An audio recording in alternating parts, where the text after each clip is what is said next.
இந்த வருஷத்துல நடந்த ரொம்பவே ஆச்சரியமான விஷயங்கள்.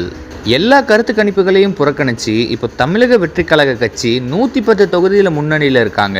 வேற கட்சியை சேர்ந்த சில பேர்லாம் விஜய் 10 தொகுதியில ஜெயிச்சிட்டா கூட தன்னோட சேனலே டெலீட் பண்றதா சொல்லியிருந்தாங்க. ஆனா யாருமே எதிர்பார்க்காத மாதிரி விஜயோட கட்சி 35% ஓட்டு வாங்கியிருக்கு. டீலிமிட்டேஷனை உள்ள விடாம பார்த்துக்கிட்ட டிஎம்கே இப்போ ஆப்போசிஷன் பார்ட்டியா இருக்கு.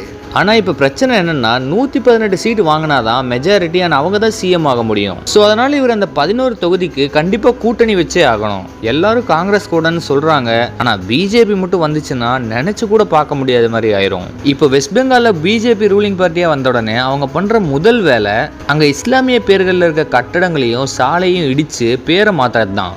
ஒரு பக்கம் பார்க்க இந்தியன் ஃப்ளாக் மாதிரியே இருந்தாலுமே அதை பிடுங்கிட்டு காவி கொடியை கட்டி பறக்க விட்டுட்டு இருக்காங்க. சொல்கிறதுக்கு இல்லை, இந்தியன் கவர்மெண்ட் இப்போ பெட்ரோலில் 20% எத்தனாலை கலக்க போகிறதா சொல்லியிருக்காங்க. இதனால் என்ன ஆகும்னா 1 லிட்டர் எத்தனாலை தயாரிக்க 10,000 லிட்டர் தண்ணி தேவைப்படுறதா சொல்லப்படுது. நம்ம நாட்டு எந்த அளவுக்கு அழிக்க முடியுமோ அந்த அளவுக்கு அழிச்சிட்டு இருக்காங்க.